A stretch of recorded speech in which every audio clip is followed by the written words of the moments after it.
우리 옆 사람에게 인사하겠습니다. 메리 크리스마스. 네. 즐거운 성탄 되시기 바랍니다. 네. 예수님께서 태어나시는 날 밤 같은 그런 느낌의 수요 예배를 드리게 되었습니다. 세상은 참 힘들고 어렵지만 우리 예수님 생각하면서 힘을 얻으시기를 주님의 이름으로 축복합니다. 주님은 우리에게 빛이신 줄로 믿습니다. 주님은 우리의 소망이십니다. 예수님이 이 땅에 오셨기 때문에 어두운 세상에 어두움이 다 물러가고 빛이 충만하게 될 줄로 믿습니다. 우리 가정에, 우리 교회에, 또 우리의 삶에 예수님 생각하면 우리 마음이 밝아지고 가정이 새로워지고 나라와 민족의 소망이 생기는 역사가 있기를 주님의 이름으로 축원합니다. 주님이 그것 때문에 오셨기 때문에 우리에게 그렇게 되어야 될 줄로 믿습니다. 오늘 이 말씀을 통해서 예수님이 우리에게 어떤 분인지 간략하게 같이 나누기를 원하는데, 첫 번째로 우리 예수님께서는 인류의 왕으로 오셨습니다. 할렐루야. 예수님은 인류의 왕이십니다. 오늘 하나님의 말씀을 보니까 이 동방 박사들이 예수님을 경배하기 위해서 찾아왔다고 말씀하고 있습니다. 이 동방이 어디냐? 예루살렘을 기점으로 동쪽에 많은 학자들의 견해가 다양하지만 특별히 이 동방이라고 한다면 그 당시 그래도 문명이 가장 발달한 메데나 파사 바벨론 지역일 것이다 라고 사람들이 이야기하고 있습니다. 그러니까 바벨론 쪽에서부터 예수님을 경배하기 위해서 박사들이 왔다고 하는 것이죠. 우리 성경에 보면 박사라고 하는 말이 다니엘서에 나오지 않습니까? 그 바벨론 시대의 박사들은 우리가 생각하는 것처럼 점을 보고 점성술 하는 사람들의 수준이 아니고 세상적인 학문이 굉장히 발달한 사람들이었습니다. 그 당시에 수학, 또 논리학, 또 여러 가지 학문, 언어 모든 부분에 있어서 굉장히 진보를 이룬 박사들이라고 이야기할 수 있는데, 이 사람들은 세상적인 학문이 통달할 뿐만 아니라 또 한편으로는 성경에 대해서도 아주 박식한 사람이다, 일반적으로 이렇게 이야기하고 있습니다. 왜냐하면 이스라엘 백성이 바벨론의 포로로 끌려가지 않았습니까? 그래서 바벨론 포로 생활을 할 때에 그 시대의 학박사들이 성경의 예언들을 이스라엘 사람들을 통해서 많이 들었다는 것입니다. 그래서 바벨론에 공부하는 학박사들은 세상적인 학문에도 통달할 뿐만 아니라 성경에 대해서도 굉장히 많은 지식을 가지고 있는 사람이다, 일반적으로 이렇게 알고 있는 것이죠.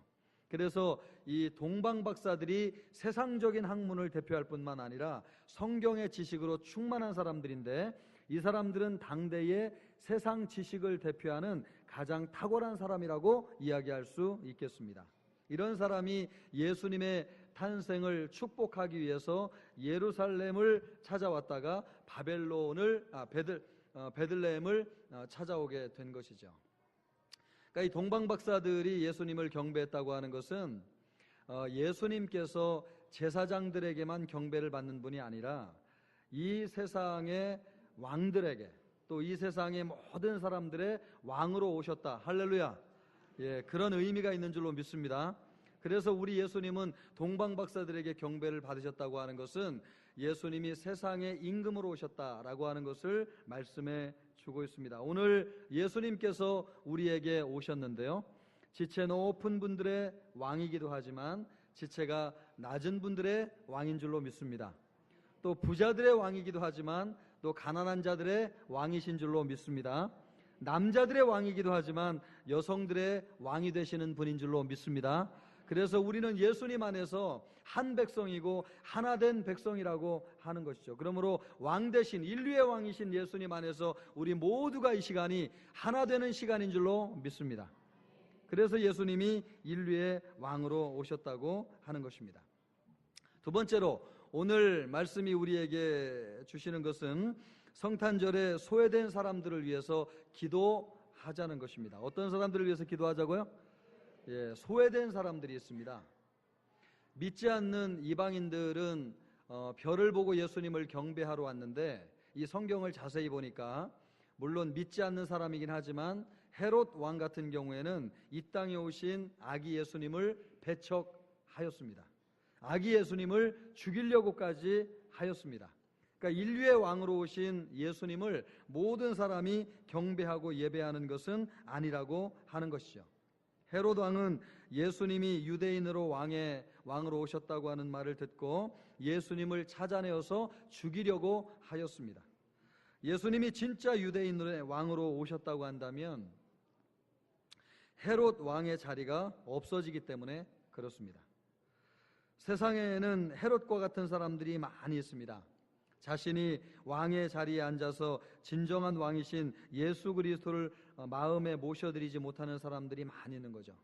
예수님을 진정으로 마음의 주인으로 모셔드리려고 하면 내 마음의 권력도 내려놔야 되고, 또 내 마음의 주인 되는 물질도 내려놔야 되고, 또 내가 이전에 살던 내 삶의 방식들도 다 내려놓고 내가 주인의 자리에서 내려오고 내 주인의 자리에 예수님을 모셔야 되는데, 그것이 쉽지 않은 사람들이 있습니다. 헤롯 왕이 예수님을 왕으로 모시려고 하면 자신이 왕의 자리에서 내려와야 되는데 그것이 어려우니까 예수님을 죽이려고 한 것 아닙니까? 너무너무 안타깝게도 오늘날 예수님이 만왕의 왕으로 오시고 인류의 왕으로 오셨음에도 불구하고 예수님을 마음의 왕으로 모셔드리지 못하는 사람들이 많이 있다는 것이죠. 우리는 그들을 위해서 축복해야 되고 그들을 위해서 기도해야 될 줄로 믿습니다. 참 안타까운 것은요, 예수님이 인류의 왕으로 이렇게 오셔서 모든 사람의 경배를 받기를 원하시는데 갈수록 말이에요, 우리가 거리를 지나다녀 보면 캐롤이 점점 사라진다는 걸 느껴요. 그리고 예전처럼 추리를 아름답게 꾸미는 장소나 공간도 별로 없어진다고 하는 것을 느끼게 돼요. 예전에는 믿지 않는 사람들도 성탄절이면 예수님이 태어난 날이구나 그렇게 생각을 하고, 또 캐롤을 흥얼거리기도 하고 한 번쯤 교회를 가보기도 하고, 또 예전에는 방송이나 또 드라마를 통해서 예수님에 관한 영화도 많이 상영됐는데 요즘은 일절 그런 것을 볼 수가 없습니다. 그런데 너무나 안타까운 것은 믿지 않는 사람들에게 예수님이 선포되는 자리가 점점 줄어들고 있다는 생각을 하게 돼요. 그런 점에서요, 우리 예수 믿는 사람들만이라도 예수님이 이 땅에 왕으로 오신 것을 선포해야 될 줄로 믿습니다.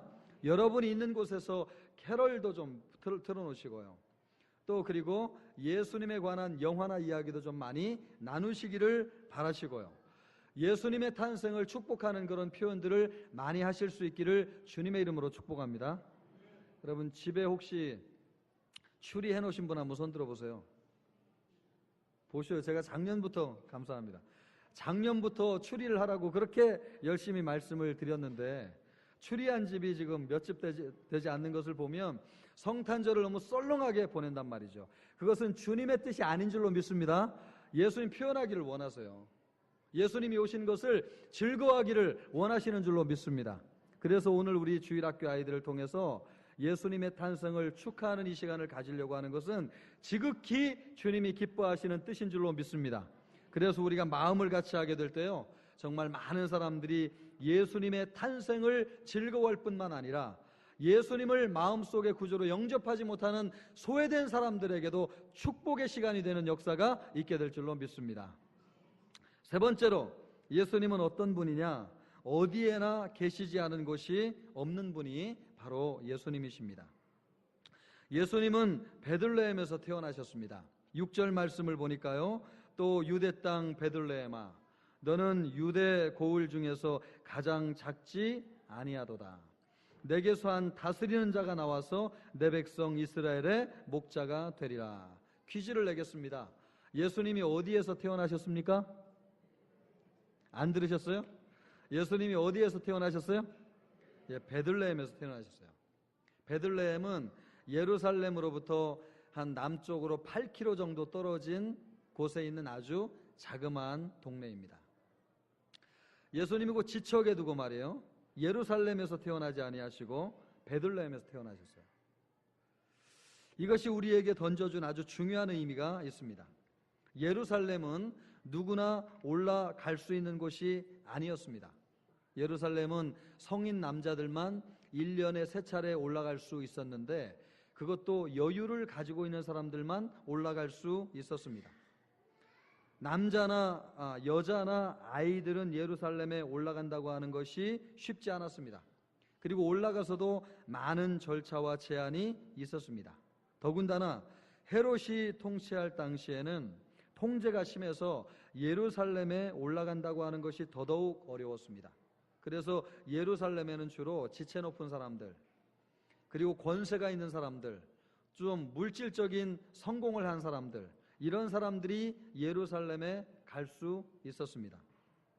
어떤 사람은 평생 예루살렘 한번 가보는 것이 꿈이었는데 꿈만 꾸다가 꿈을 이루지 못하고 죽는 사람들도 아주 많이 허다하였습니다.